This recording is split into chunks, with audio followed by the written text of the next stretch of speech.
akkam jirtanii kabajamtoota fi jaalatamtoota chaayinaa laayyaantoo sallaa jalatti argamtan nagaan kun bakka jirtu isna qaqqabu bakka jiraattanii bakka eeggamtanii yoo nagdeen isiniin jechuun jaaladha. Egaa kaan nageenyi na bira jiru sunbras akka jiru abdiin qaba. Isiniin jecha egaa kaa har'asi odeeffannuma waa'ee manaa amma maalirra jira yeroo kana ijoollee baay'een ammallee dhaabbate mootummaa fufee jira.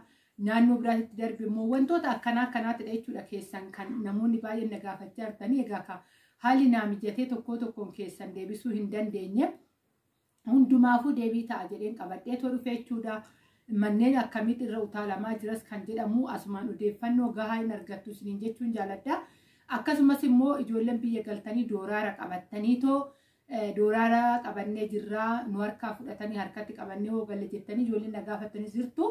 Asumaan isallee deebii isaan argatan isin jechuun jaaladha. Viidiyoo kan laayik sheer gochuun dagatina warroonni chaayinaala keenya faaraa taatan horattan sabiskiraayibii godhuun maatii keenya ta'achuun gaman mana affeerraa kooti warroonni immoo nu faana turtii gootan hedduu tokko galatooma ammallee laayik sheeriin keessan akkumatti fufettaa ta'u isiniin jechuun jaaladha. Daariiktumaan qabxiin ijoon egaa kan waa'ee manaatidha. Bu'uura ilma namaa lafa kanatti waa'ee manaati mana wani dhaabbatan jiru. Akkumatti fufetti jira jechuudha. Odeeffannoo adda addaa namoota adda addaatirraa illee fuutanii baay'ee of hin jeeqina. Egaa kan rabbi kan jedhetu ta'a. Akkasuma immoo achitti naa argamii maal jettanii namoota illee miidhadiraan akka hin geenye akka odeeffannootti kanas ni kennu.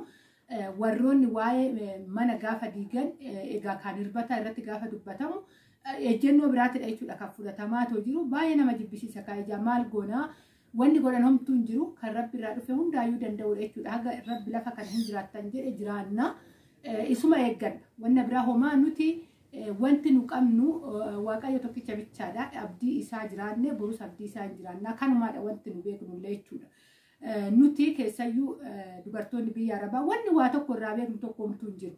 Waan lafarratti ta'u ta'e waan qilleensa irratti ta'u ta'e wanni beeknu tokko hin jiru. Akkuma nama kamuu nama xaarratee buluufu nama jireenya keenya wanni mo'achuudha jedhee olii gaffii godha malee waan biraa waan beeknu tokko hin jiru.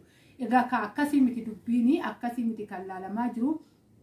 Fakkeenyaaf obboleettiin asuma kan naannoo kanatti galtee gaafa guyyaa 3 irratti gaafa manni diigamu tanaan dura illee dubbadheen ture haga gaggabduu kan geessetu jira jechuudha. Galtee guyyaa 3tti mana kooteettee dadhabbii kootiitti buqadhaa tan jiraadha jettee galtee gaafa waan akkanaa argitu. Egaa gaggabuu miti du'uunillee hin jirtu yookaan dhibee biraatti illee darbamuu hin jiru. Akkasuma namoonni baay'een karaa mana yaalaa deemanillee ni jiru. Wantoota adda addaa kan meeshaa fe'atee karaa biyya deemutu jira. Bakka walumaa galatti namni ijoollee keessattuu warroonni mana caraqaa keessa kaa jiraatan moo'icha jireenya kiyyaata muwadhee ijoollee koo guddifadha jechuudha. Namni olii gadi dhama'u ijoolleen ofii barumsarraa akka olii gadi taguwallaan kan akka dhamaan ta'ameetoo jira. Mana barumsaa seeran ijoolleen maatiin barandaa jalatti walitti qabamee ijoolleen barumsa maalii baratti kunillee amma dhiibbaa guddaadha dhugaan isin jedha. Dhaloota irratti baay'ee naasutu jira. Fakkeenyaaf oduu amma narra ga'ee daanti koo sammuu maaliitiin baratti akkuma sanidha jechuudha wanti jiru rabbiin nu haa laaffisu. Akkasuma immoo namoonni kaleessallee guyyaa kaleessaa naa barreessanii sagalee naa qabdanii maaltu maalinni wanti ta'aa jiru akkaataan isaa maalidhaa jettanii turtanillee akkaataa isaa wanni beekamu tokko homtuu jiru. Hookaan odeeffannoo gaarii namni namaa kennu tokko homtuu hin jiru. Odeeffannoo wayiitu iyyuu jechuudha. Odeeffannoo sobaatillee qabdanii isinillee hin namayinaa. Namni kana rakkoon isaa kana haala kanaafi jedhamee haasa'amee wanta tokko wanni dubbatamu tokko homtuu hin jiru isiniin jechuun jaaladhaa. Kanaafuyyuu kanarratti isinillee homaa tokko taa'ameetuma eeggachuudhaan alatti wanna biraa wanni godhamu hin jiru. Akkasuma immoo irra darbamaa qotee bulaa hin tuqanii qotee bulaa mana qotee bulaa irra darbaatidha jechuudha. Kan duras gaafa qayyee yookaan diimaatti kennanillee mana qotee bulaa irra darbaatidha jechuudha.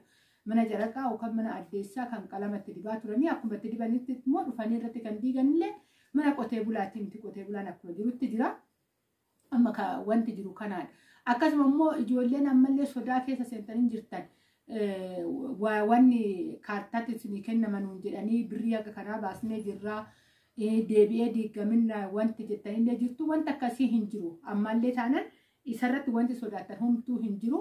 Isin teessanii eeggachuu bichaadha keessattuu warri ayyir kaartaa keessa jiraatee tanaan dura isin ilaallamee ture yookaan isin galmeessanii isin yaamanii footoon keessan gandatti aanarratti galeetoo jiru. waan akkasiisan sodaatina. Wanti sodaatamaatu jiru amma kan kara biraatidha jechuudha. Kana ijoolleen bootaa akkasii qabaatanitti illee oduu eeggachaa jirtanuu xaarii waggaa 5 tanirraa qaba, xaarii waggaa 6 tanirraa qaba, maaltu na qaqqaba laata jechaatoo jirtanii mana akkasiisan sodaan isinitti seenisiniin jechuun jaaladha. Woo ta'ellee isaan maalinni wanta jiru hundaayyuu akkuma tanaan dura viidiyoo duraa irratti hin deebi'u isinitti himetti odeeffannoo gahaa kennanii raawwataniiti. Garuu odeeffannoo gaafa diigamu sababni maal akka ta'e isinitti himan. Kanaaf hojjennoo mataa keessanii ofirratti fudhachuu hin deemina. Ofumaaf ommiitanii miidhala lammataa dafqa keessan dhabdanii indagana ammoo lubbuu keessanii dagaaga'uu taate gaafa wanni akkasii namarra gahe callisanii ilaaluu malee wanni godhan homtuu iyyuu hin jiru. Kan rabbi irraa dhufes wanni ta'u homtuu hin jiru isiniin jechuun jaaladha. Kara dooraaraatitti tanci'aa ijoolleen dooraaraa gaafa qabannee gallu biyyatti nurraa saaminu eenyutu isinirraa saamu. Kanaaf odeeffannoo du'aa waan hin jirredha jechuudha. Boorsaa keessa si jammar jalqabumaa wanni isin beekuu qabdan ijoollee biyya arabaa shaanxan keessan uffattashamu. Shaanxumti kee tanaan durallee viidiyoo duraati irratti dubbachaa ture. Shaanxan keessanuyyuu hin laalamu hin banamu. Maaliif dura gaafa bakka fattashaatitti wanni maashinii irraa akkana darbu shaanxan keessan dura paaspoortii keessan argisiistan. Paaspoortii keessan erga laalaniin booda darbaa isiniin jedhu boorsaa keessan harkaatii miti. Qarshiin hoo baattamu harkattiidha kan baattamee too deemu malee wanni itti miti jechuudha kan baattamu yeroo baay'ee kan boorsaa guddaatti miti kan baattamu harkatti.